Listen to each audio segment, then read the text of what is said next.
Good morning. Welcome to the Science of Mind class. I'm Dr. Petra, and I am so happy to be with you guys this morning. Here in Dallas, it's a glorious fall morning, and I hope it's lovely wherever you are. And so we are continuing on in our conversation about spiritual mind healing, and in this chapter on physical perfection. And these next two sections, we're in the middle of a section on page 205 and 206, and going on into 207. These sections in here really, really speak about what does it mean when somebody does a spiritual mind treatment for someone else. And so in the reading, if you're reading along, you'll notice that it talks about a practitioner and a patient. When we talk about a practitioner and a patient, we're really talking about a professionally licensed practitioner and their client. We don't use the word patient anymore. But the truth is, it also means any time that you, as someone who practices the science of mind, decide to do a spiritual mind treatment for someone else, for someone you love, for someone who has asked you to do a spiritual mind treatment, right? All the same things hold true. The difference between a professionally licensed practitioner and you and I is that a professionally licensed practitioner has been trained to do this spiritual work, to see wholeness, and to do the spiritual coaching that helps us see it for ourselves and do the spiritual work for ourselves. A licensed practitioner is available for prayer. They're available for when we begin to see patterns revealed and we're not quite sure how to shift them into spiritual truth, or when we want to consistently work to grow something.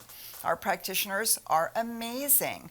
I have many times been put on retainer by someone who wanted to start a business, grow a business, manage a business through a difficult challenge, and then holding that consciousness and doing the work in the spiritual coaching around how to engage from a spiritual point of view, right? It's essentially what we're doing in class. It's what we do in our celebrations and our Wednesday nights. But it's nice sometimes to have an individual working with us. But anyone who practices the science of mind is a practitioner, and any of us can do treatment for someone else if they ask for it, and we know what it is that they want us to do treatment for. So all of this section in here is talking about this process of doing treatment for someone else. So the first thing that it talks about here is that the language that we use about whether we are holding a thought for someone, whether we are sending out a thought for someone, or whether we are activating the law, really doesn't make any difference. It doesn't make any difference how we think about how this process works. It would be like saying when we put a seed into the soil, does the soil work on the seed or the seed work on the soil? Yeah, or mutually. They work together, right? So we're not going to be hung up on the language. What we remember is that anytime we're doing spiritual work for someone else, we are doing that spiritual work in one infinite mind. And because we can know it within our own consciousness, because that mind is one mind, that means it's instantly known everywhere else. Because it's all part of the same creative medium, the same universal mind.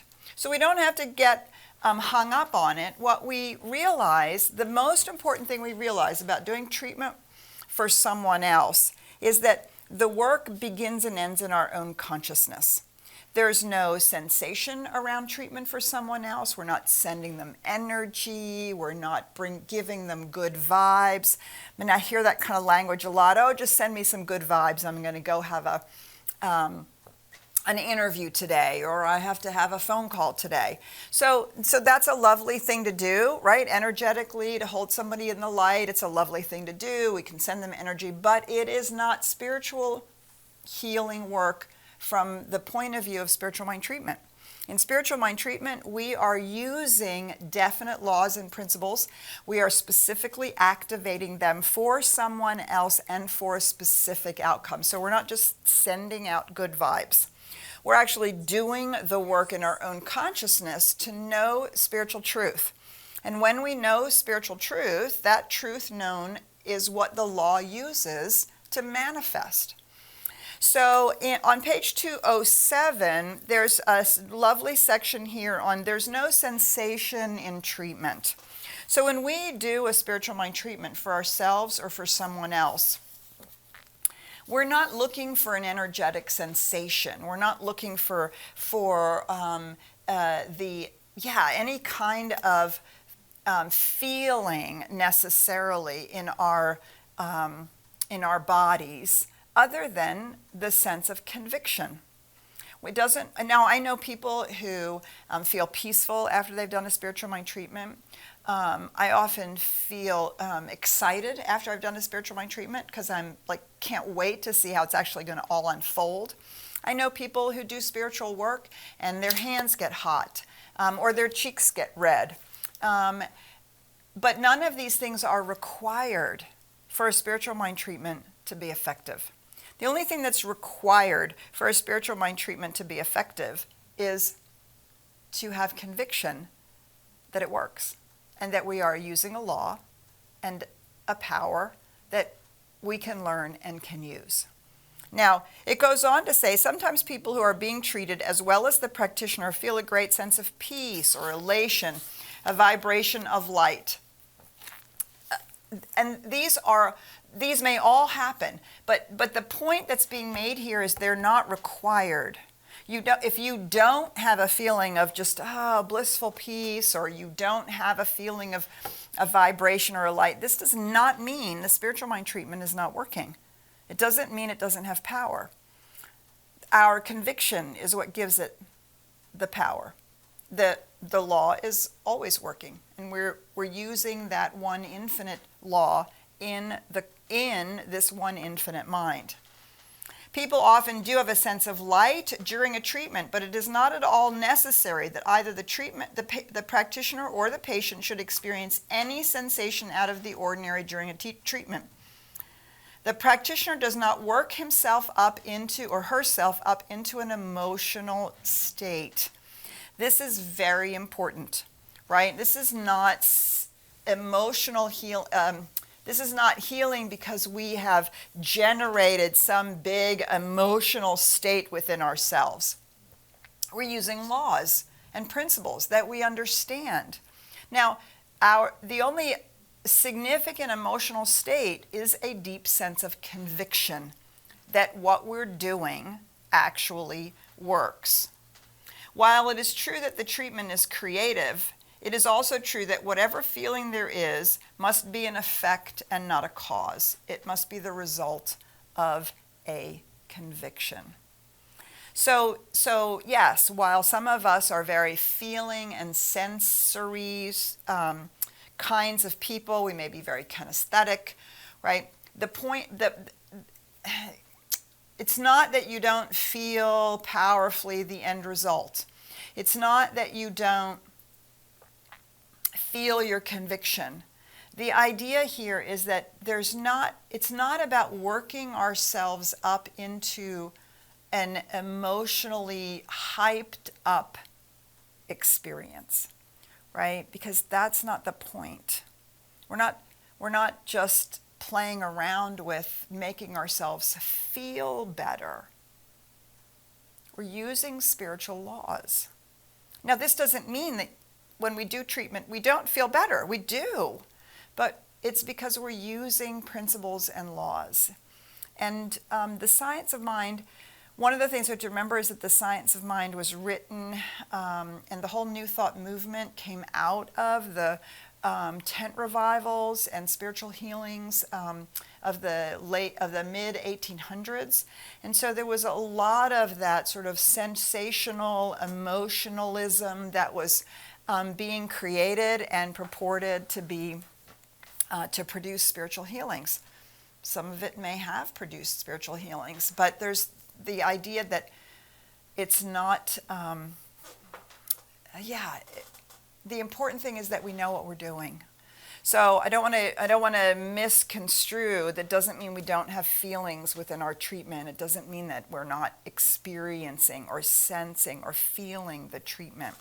But we're not working ourselves up in a treatment. Although I've been known to pound the table in a treatment and be very emphatic, but it's because it's coming from that place of conviction. Yeah. So I hope that's clear. So it's really wonderful stuff to read if you are, especially if you have not yet worked with a practitioner, or you haven't yet done spiritual work for someone else. But the section on page 208, the medium of healing, we really begin to dive into it more concretely without worrying about whether it's a practitioner or a patient or a licensed practitioner or anything like that. So we want to dive in here on page 208. The thing to remember is there is just one subjective mind in the universe. This is a point that people often do not realize, and because they cannot see how a person may be treated without touching him or her, or that a person at a distance can be helped through absent treatment, right? And this is the idea that we don't do a laying on of hands. That's energetic work. There's nothing wrong with energetic work. Nothing wrong with it. Just like there's nothing wrong with going to the doctor and taking a pill, or going to the naturopath and getting a supplement, or doing the energetic work. But when we're doing spiritual mind healing, that's its own separate technology. And so we're not trying to lay on of hands. We're not trying to touch another person, because the work is done at the level of cause and in consciousness. And it's fundamentally the fundamental premise is that we're all part of one consciousness. That there is one infinite consciousness which is being revealed through all of creation, being expressed through all of creation. All right, the Hindus knew this thousands and thousands of years ago. And the way that the Hindus talk about this is this lovely little poetic statement that says, consciousness sleeps in the rocks, waves in the grass, moves in the animal, and awakens in the human. Well, it probably awakens in a lot of other places too, especially if we think in terms of the galaxies and multiverses. But as far as we know right now, we're talking about our own human consciousness. And awakening means to become self-aware, to become aware of the laws and principles, to be able to use them, to become conscious. And so it's all one consciousness. It's the rock consciousness is consciousness without any self-awareness, without the ability to really move on its own or to reproduce. Rocks move because they are moved upon. The earth crust shifts, or the rain comes and the river water comes and it moves the rocks, right? Rocks of themselves don't jump from place to place. And so there is a presence, a consciousness, but it's neither moving, self-moving, reproducing, or self-aware. In animals, right, in plants, that same consciousness is now actually has some sense of reproducing itself, absolutely can reproduce itself. And while plants don't move from place to place, they do follow the sun, they do respond to the environment. And so we can see that consciousness has shifted. There's something more about that consciousness being revealed. In animals not only reproduce, but they can move from place to place. They have instinctive responses. They have abilities to make decisions at whatever level they're able to make decisions, depending on what kind of an animal we're talking about. And so we can see it's not that an animal is more alive than a plant. It's that the way in which consciousness is revealing itself is more more full, more capable, however we want to use those terms. And then we come to a self-aware human being, or any other self-aware being, and all of a sudden we have not only the consciousness which is innate, and reproduces and moves and can make decisions, but can now see itself and can recognize that it's all consciousness. Do you see? It's all consciousness. It's all one consciousness. Ernest Holmes uses the term mind. I think if this were being written today, we would more likely use the word consciousness. And so it's all in this one consciousness. And when we talk about this infinite reality, we really recognize that it has well, how should we say it? It has different operative functions. This one infinite reality, it has different operative functions. One function is the impulse of love to express, right? Just the impulse of life to become, the presence, the absolute reality of infinite presence. That's one way in which consciousness is. Another way in which consciousness is, we call universal subjective mind. Which is a big fancy word for the aspect or the function of infinite reality that is responsible for the act of creation, for the creative process. And this one infinite subjective mind, subconscious, now we don't use the word subconscious, subjective mind, is this infinite consciousness that we're working with. So what can we say about this one subjective mind? So here's the list. Let's think about this list. If there is but one subjective mind in the universe, and of course we've talked about that way back in the beginning of starting on the textbook, here's the list. It is deductive, receptive, plastic, neutral, impersonal, and creative. And it is the stuff from which all things are made. This one subjective mind, this infinite consciousness that we're talking about, is deductive, receptive, plastic, neutral, impersonal, creative, and it's the stuff out of which everything is made. And so let's talk about that. So this aspect of the one infinite reality, this is the creative, this is the part that takes the impulse of creation, the impulse of life, and turns it into something, right? We call that the law of cause and effect. And we also use the term universal subjective mind. So we're going to skip over deductive for a minute because it's a little bit more dicey to talk about. So the first thing about universal subjective mind is that it's receptive. It receives the impress of thought, like a soil receives the seed. It's plastic. We have to go back to the original use of the word plastic. That word was applied to the substance that can be formed into all kinds of things. Think of all the plastic things we have, from plastic spoons to plastic tables to plastic cups to plastic cars, right? Plastic essentially means it's malleable, shapeable, right? That's what plastic means. It's neutral, which means it has no opinion of its own. It's impersonal, which means it has no opinion about who's using it, like electricity. Electricity doesn't say, well, you're not a very nice person, so I'm not going to work for you today. Or you're black, so I'm not going to work for you today. Or you're rich, so I'm not going to work for you today. Or anything. The electricity is impersonal, and it's neutral. Electricity has no opinion whether you're lighting a fire, whether you're heating a home, whether you're cooking a food, or whether you're doing harm. Electricity is neutral and impersonal. The universal subjective mind is neutral and impersonal, and it's creative. It is the ultimate creative force in the universe. It knows how to take the impress and turn it into something. It knows how to respond to the seed that's being planted so that the plant itself can grow.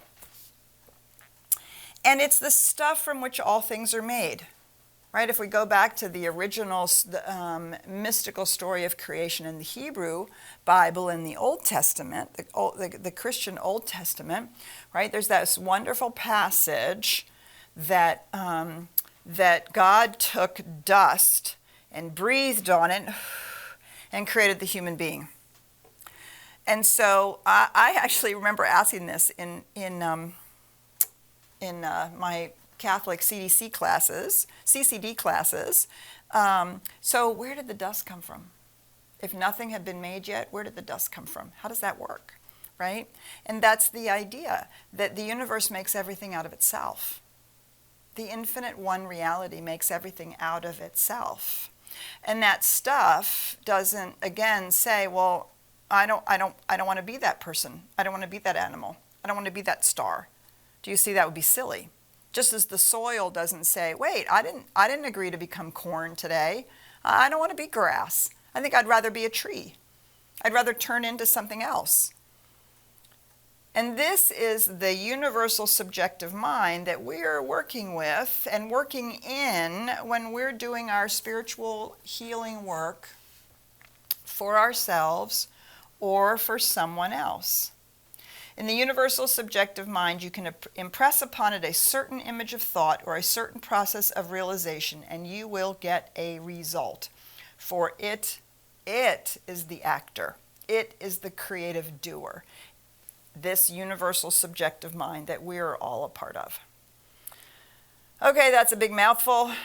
That's a lot of theory, right? But we have to understand the theory. If you don't understand the theory of your computer, if it breaks down, you don't know how to fix it, right? We have to understand the theory that we're using. Otherwise, we're working on blind faith, which doesn't give us the conviction that we want to have.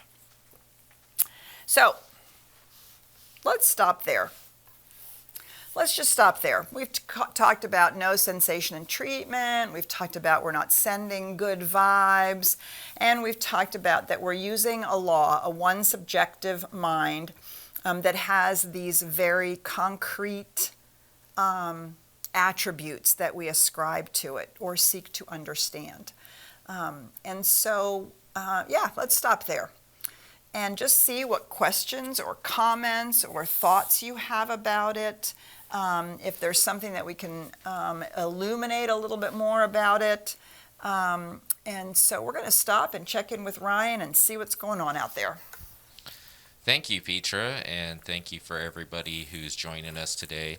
Whether you're on Facebook Live or you're here in the Zoom room, we love and appreciate you. And I kind of want to circle back for a second, Petra, because you said that sometimes when you do spiritual mind treatment, you pound it on the desk. And I just want to remind you of last week. I was pounding on the table, wasn't I? And then suddenly we had technical interference. Anyways. Wait a minute. I just want to remind folks who are here with us in the Zoom room, now is the time to hit that raise your hand icon that's located at the bottom of your screen for your questions or comments. Or please feel free to put them in the comment section where you chat, and I can read them aloud. If you're on Facebook Live, you can do the same thing as well. Just go ahead and put your questions or comments inside of the chat, and I will read them aloud. And I do want to remind everybody that I keep these pretty well anonymous, so feel free to ask any goofball question that you can. So I'll go ahead and just let the folks either raise their hand or get some questions coming across. So while you're waiting, Ryan, talking about last week and pounding on the table, some of you will remember, who've been around for quite a while, some of you will remember a practitioner that we have had here, our beloved Cynthia Rexroth. She has passed on since then, since she's been with us, but she's truly one of the only people that I know that can drop an F-bomb in a treatment and have it absolutely make sense and work. And you want to talk about speaking from conviction. Holy mackerel. When she did her spiritual mind treatments, there was absolutely no question about it. It's important to recognize, right? It's not about being ethereal. It's not just about, oh, I'm so peaceful that I can just float in on my spiritual mind treatment. No, sometimes we're pounding on the table. And as I said, she's the one person I know who could drop an F-bomb in a spiritual mind treatment and have it be like yes, yes, and yes. There's just no question about this. Thinking about how we engage with our spiritual mind treatment. All right, Ryan, so I just talked right over you, so I'm going to check back in with you. And I'm going to play the awkward silence routine because a lot of the folks that are here with us aren't commenting. I see a lot of hi, hellos, how you doing this morning? And I love that. That's appreciative. But this is an interactive discussion, right? So I just want to let folks come in. And I see our first person. Go ahead and talk. Connie, go ahead and just unmute yourself whenever you're available. Hi, Connie. Can you hear me, Hi. Reverend Petra? Hi, Connie. Good morning. Can you hear me? Mhm. You can hear me, yeah? Oh, I'm on my cell phone, not my computer. This is great. Okay. My question is, I am having challenges mustering up conviction. Maybe it has to do with I don't know if I deserve it. That strong inner conviction. Yeah. And do you have some suggestions? I do, and thank you for saying that, Connie, because I'm guessing that you're not the only one, right? And it is something that conviction is something that we grow, and so so we muster up conviction by showing ourselves that it works. And so when we don't feel like we have conviction about something that we're doing spiritual mind treatment for, there's two specific things that I recommend you do. One is you ask yourself, is there anywhere in your life that you have the kind of conviction that when you treat for that thing, it's going to work? So for instance, I know some people, they have no problem treating for financial good, but don't always maybe feel as comfortable knowing that when they treat for their relationship good, that that's going to be the case. Or they have no trouble treating around relationships, but maybe have a challenge around physical health, or whatever it is, right? And so here's the deal. If we have conviction, let me start that sentence over again. If we have experienced the result of spiritual mind treatment in one area, and we are convinced that it works in one area, we can actually borrow that feeling of conviction and transfer it over to the area that we're working on, to the treatment that we're working on, because we're talking about laws. If it works anywhere and anytime, it works everywhere and all the time. So if we have demonstrated the use of the law by manifesting something in one area of our life, or even if it's just been manifesting more peace or more joy or being more centered, if we've manifested that, we can show ourselves, point to it in our treatments. And I have manifested it over here by using these laws. Therefore, I am affirming and asserting that if I use these laws in this area of my life, by God, it is also going to work, right? So we can borrow and transfer our experience of conviction from one aspect or area or treatment that we've done to another. So that's the first thing. The second thing is if we find that we are struggling with finding moments, I did that spiritual mind treatment and look, that was the result. I did spiritual work around it even if it wasn't a spiritual mind treatment. I did my affirmations, my visualizations. I used the law of attraction. I used the law of circulation, whatever it was, and I can point to that was the result, right? If I'm struggling in finding those things, then I have to go back and start proving the law to myself. Right, that's the science part of the science of mind. The science part of the science of mind is that we begin to prove to ourselves that we are using laws. And laws are reliable, reproducible. Anybody can use them anywhere and anytime. They don't wear out, they don't get used up. And just as we talked about, they're impersonal and neutral. And so then we want to step back and we want to give ourselves assignments to begin demonstrating things so that we can build conviction. so that we can see, I did this treatment, I did this spiritual mind healing work, this spiritual mind treatment, and that was the result. Or we go to a practitioner and we say, I want you to do treatment for me about that thing. And then we see when that practitioner does that treatment and shortly thereafter or at some point that thing manifests, then we begin to show ourselves, no, that wasn't a coincidence. That is how that law works. And it is through these ways that we can really, really build our conviction and then apply it in a spiritual mind treatment for something that in our ordinary moments we might not have conviction about, or we might wonder, wow, is that really going to work? But of course, that's the point of the spiritual mind treatment. It's a great question, Connie. Thank you so much. Ryan. All right, and yes, thank you for all that are sharing here. And I have a couple questions here for you, so Okay. I'll start off with this first one. It says, since the truth of oneness of consciousness is absolute, how is the truth so difficult to perceive at times? Oh man, that is such a great question. I should probably not tell you that right now. I'm reading Heidegger on poetry, art, thought, poetry, and art, and it's about the being of beings.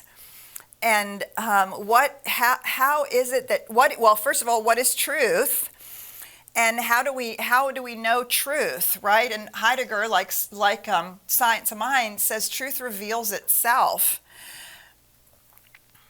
But when we are looking at life from the eyes of separation, when we are looking at life through the description that reduces everything to something that we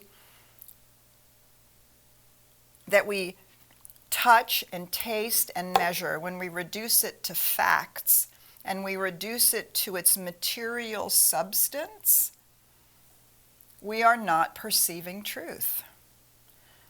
That's why it's hard, because we are fooled by the perception of reality that our physical nature gives us. And we believe that that is reality and that that is truth. And yet, it is when we ask ourselves, what's really going on? What's really the truth here, right? That the truth, the being, the presence begins to reveal itself. And we begin to see through the physical sense of separation, the physical facts, if you so will, to the absolute spiritual truth. And again, like Connie's question, it takes practice. So Byron Katie has this fabulous work that she does, and she asks, is it true? Is it really, really true? And her work is brilliant, and a lot of it is really psychological work, like, is it true, or am I really just being triggered by some old nonsense, some old belief? But this work can also be applied from a spiritual point of view. I'm feeling lack and limitation. I'm feeling separate. I'm seeing separateness. I'm seeing lack and limitation. I perceive fear and I'm angry about that. Is what is playing out, is it the truth? Is it the absolute truth? Is it what is really, really true? This is the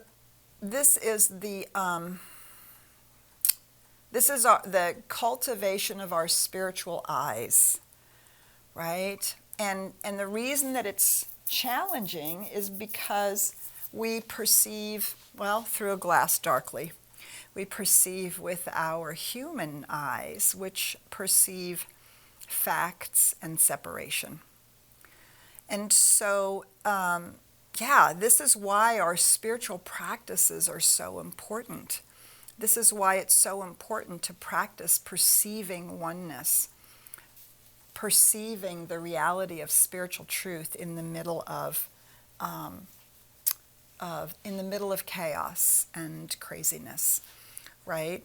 So we might ask ourselves, how are we perceiving spiritual truth in the middle of the pandemic? Are we seeing it through fear? Are we seeing it through the anxiousness of it all? Are we seeing it through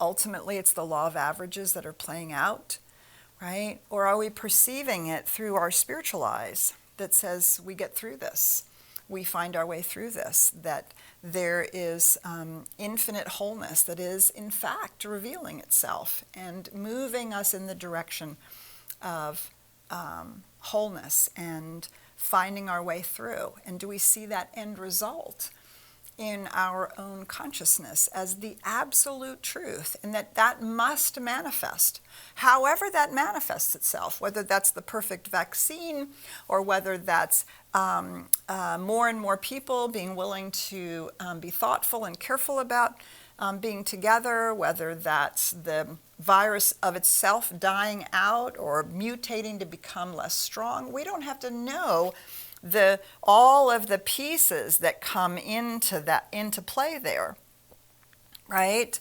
And can we see with our spiritual eyes that the truth is that humanity rises above this and moves through this, and that we as individuals do the same, right? And that's a great question, and it is one of the primary reasons why we do our spiritual practices. We do our meditation, we do all of our spiritual work so that we can see the absolute truth. We can allow being to reveal itself to us in its fullness, and rather than being veiled or hidden behind this sense of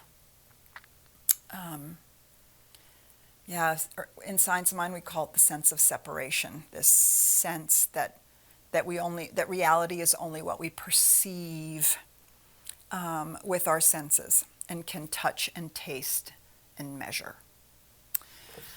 So it's a great question, it's worth contemplating. All right, Ryan, I'm going to turn to you.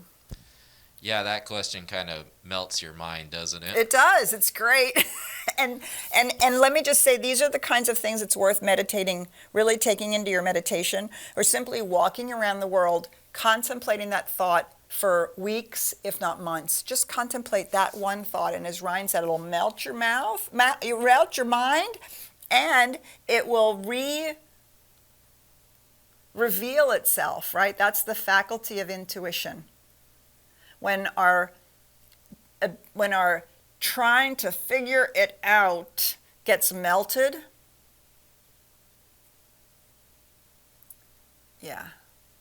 the light turns on. Intuition reveals absolute truth, and it reveals it in such a way it's almost impossible to talk about, but we keep trying. Yeah, and it does usually melt my mouth later because I usually eat after my meditation. Just saying. Yep. So I see we have a couple people who are asking for some clarity, and then I have another question here for you. And so I'll read this one, and this will kind of help the other people who are asking. When you say no feeling, can you please clarify?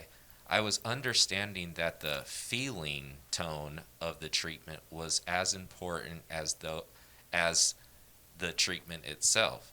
That thought is electrical and the feeling is magnetic and has importance in drawing the word back to us. If I am speaking peace, I also feel it as I release it into the substance of law. Am I misunderstanding?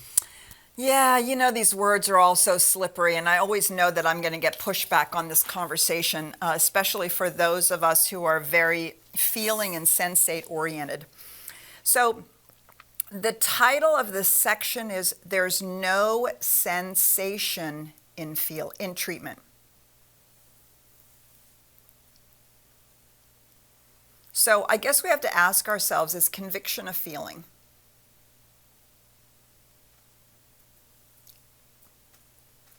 If conviction is a feeling, that's the feeling we have to have.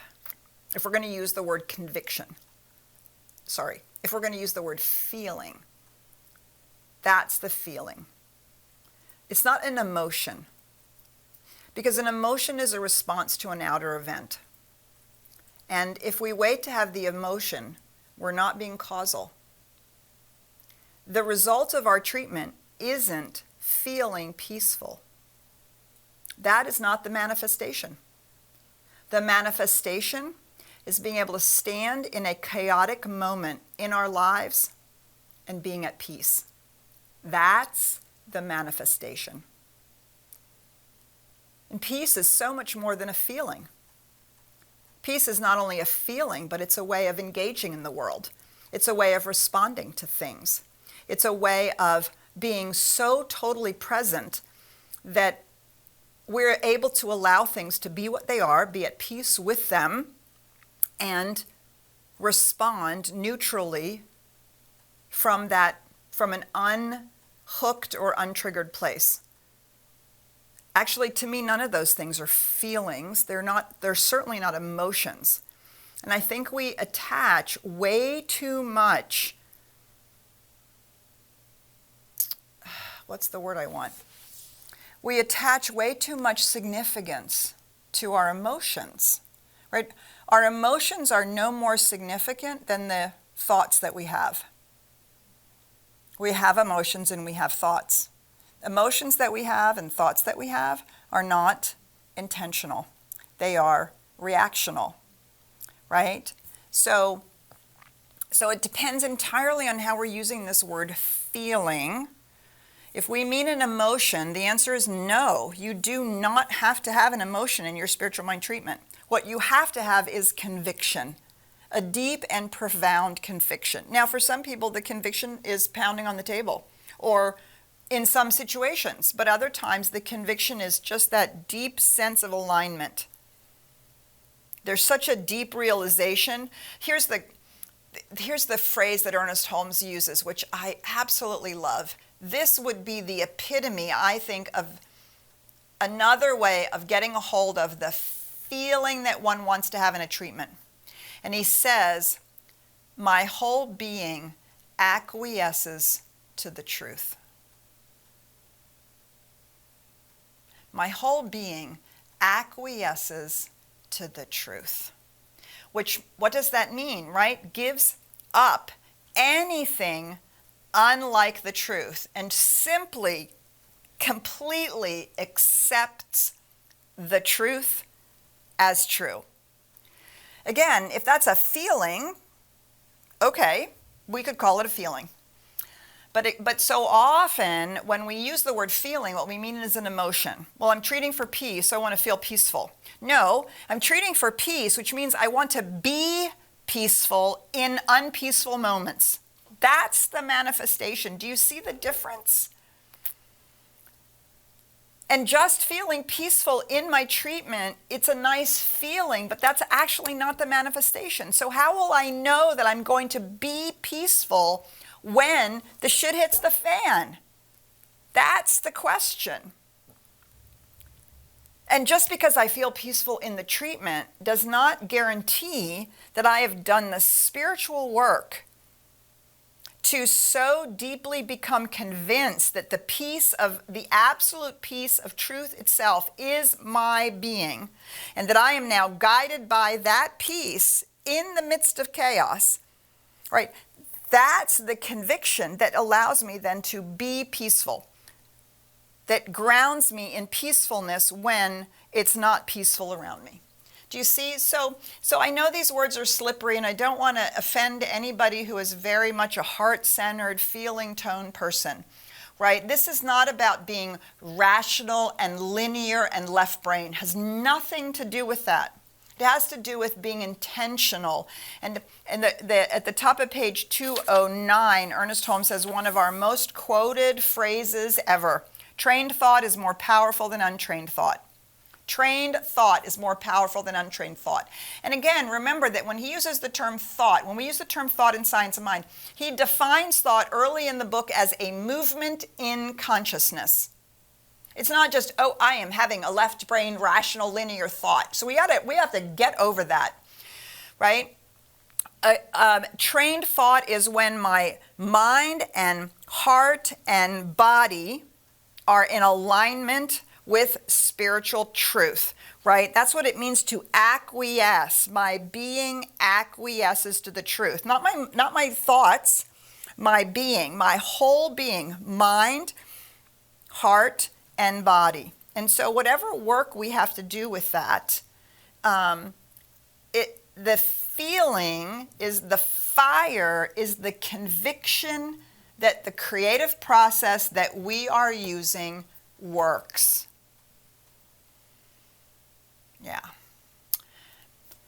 And I know it's a hard thing for us to talk about and teach and really parse out because we're so sloppy. No, I don't want to say that. We just use words in we use the same word to mean many different things. Like we just had a conversation in a class about intuition, right? There's the classic definition of intuition. There's the Science of Mind definition of intuition. There's the way in which we use intuition in our sort of casual conversation, the way intuition has been used to cover a whole host of things.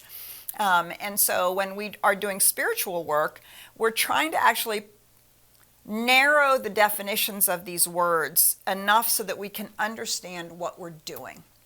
So it's a great question, and I'm hopeful that has provided a little bit of illumination or a little idea about what we're meaning. The thing I want to go back to again is there's no sensation in treatment. You don't have to feel peaceful. You don't have to feel the light. You don't have to feel a vibrational state, right? The only thing you have to know is conviction, and if that's a feeling for you, great. If that's a bodily sensation for you, great.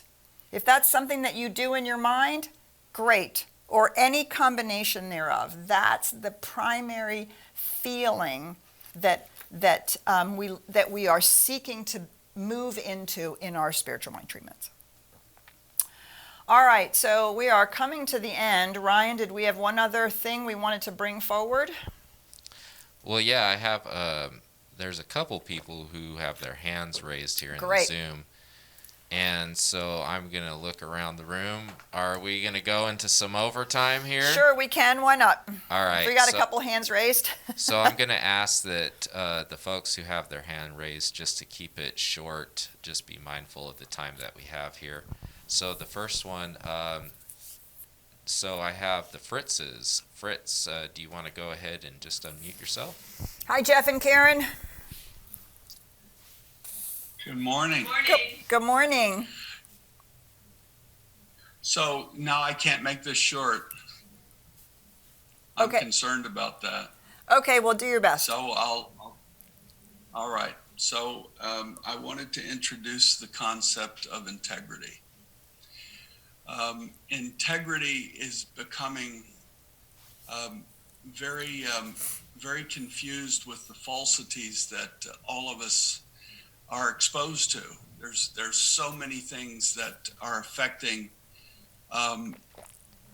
good people who are operating with integrity, not being able to understand each other. So I think integrity aims at the truth, but it is often corrupted by these falsities. So in Science of Mind, in spiritual mind treatment, how do you apply integrity to science, to treatment with confidence that truth is manifesting? You know, Jeff, that's a great question, and you did great. It was short. It's great. That's a great question. So if you look in the dictionary, the first definition of integrity has to do with morality and ethics. And in the Science of Mind, that is not the definition of integrity that we use. The second definition of integrity has to do with wholeness. So the example that's used in the dictionary is the integrity of the hull of the ship is what keeps it afloat. The integrity of the hull of the ship is what keeps it afloat. The wholeness of the hull, all of the disparate pieces, all operating together, not as planks and boards and rivets and steel and this and that, but as a wholeness. The hull is a wholeness, and when its wholeness is intact, that is its integrity. And that's how we apply integrity to our spiritual mind treatment. We are not focusing on the individual rivets and planks, and we're not focusing on the individual conditions, so to speak, or the facts, so to speak. What we are focusing on is the wholeness of the absolute truth, the wholeness that is being revealed through absolute truth. And when we are really, and so wholeness, right? Also, shall we say, essential nature, essential reality, right? We could maybe substitute those words. I'm not really sure. I'd have to play with that a little bit. But it's the essential nature of the hull of a ship that allows it to float. If it didn't have that essential nature, if the essence of the hull of the ship was somehow was flawed, right, then the ship would sink, or would start taking on water at least, right? And so this wholeness has to do with this essential reality. And so in our spiritual mind treatment, we're not thinking about truth and falsehoods as we're not operating in the pairs of opposites. And so we're looking at the way at absolute wholeness, absolute truth, right? And in its completeness. That's what wholeness means, right? Not perfection as in static or flawless. And so that's how integrity is applied in spiritual mind treatment. And our integrity as individuals is, of course, to be wholly the spiritual being having a human experience that we are. To be that. To be wholly that. Not just the human being, not just the fearful separate being, not just the intellectual egoic being, not just the psychic being, not just the emotional being, but the spiritual being that is having this human experience, right? That's our deepest integrity. And our intuition accesses that wholeness. It is through our intuition that we access the awareness of wholeness beyond what our rational understanding can get us or our emotional experience can get us. Right? It is through intuition that we really access that wholeness. And the name just escaped me. I can't think of it. Doesn't matter. In a really profound book whose author I can't think of at the moment, talks about and the check on that, right? The check on that is that there is a rightness to the way it then reveals itself in form. There's a sense of rightness about how it reveals itself in form. And that rightness is determined by the larger community and by our own intuitive engagement with it. And so there are checks on that, right? So you can't just go off half-cocked and say, oh, I'm having this, intuitive experience of wholeness, and my integrity says, the sky is the sky is falling when it's not, and so there's, because our experience of absolute truth is embedded, right, in our shared understanding of reality. So it's a great question. Yeah, it's a great question, and I really appreciate you asking it. All right, and Ryan, you said we had one more? Yeah, this is, I'm going to call Madeline up. Madeline, do you want to go ahead and unmute yourself? Hey, Madeline.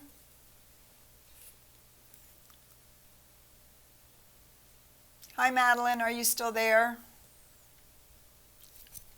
I think Madeline got a little shy here. So That's all right. Well, yeah. I'm happy to just hear your name, Madeline. So we can go ahead and close out. All right. I'm gonna close. I do want to close with one thing. I do want to let you know, since many of you are longtime part of our community and are participating in the Science Mind class, I do want to let you know that we have not yet reached our goal with our pledge program for this year. If you have made your pledge, thank you so much. It's hugely appreciated. We are still working toward our goal. It's incredibly important that we reach our goal. If you have not yet pledged, please do so. Ryan's putting in the chat, both on Facebook and in Zoom, CSLDallas.org/pledge. We really, really ask you to pledge for 2021. Working with you guys on so exclusively online is so different for us, and it is our heart's desire to serve you in every way that we can. And to do that, we need to meet our pledge goals. So if you have not pledged yet, please, please, please go to CSLDallas.org/pledge. It is a very safe and secure way to make your pledge. If you have already pledged, thank you. If you think you've pledged, mailed in a pledge, done an online pledge, and you have not received a thank you card from our co-chairs, we may not have received your pledge card yet. As you know, with the election, lots and lots and lots and lots of things got slowed down. So you can check with Stefan, or you can call Karen or I, and we'll check in and make sure that your pledge has been received. We can't tell you how grateful we are for all of you who have pledged. We are moving well toward our goal, but we're not there yet, and we need your help. So please do go to CSLDallas.org/pledge, and let's complete our campaign in a big, big, big way. We're truly grateful for you. We'll see you at the celebration. We'll see you on Wednesday night. We'll see you at Karen's Thursday night. We've got all kinds of fabulous, fabulous things going on. We love you. Have a beautiful Sunday. Bye for now.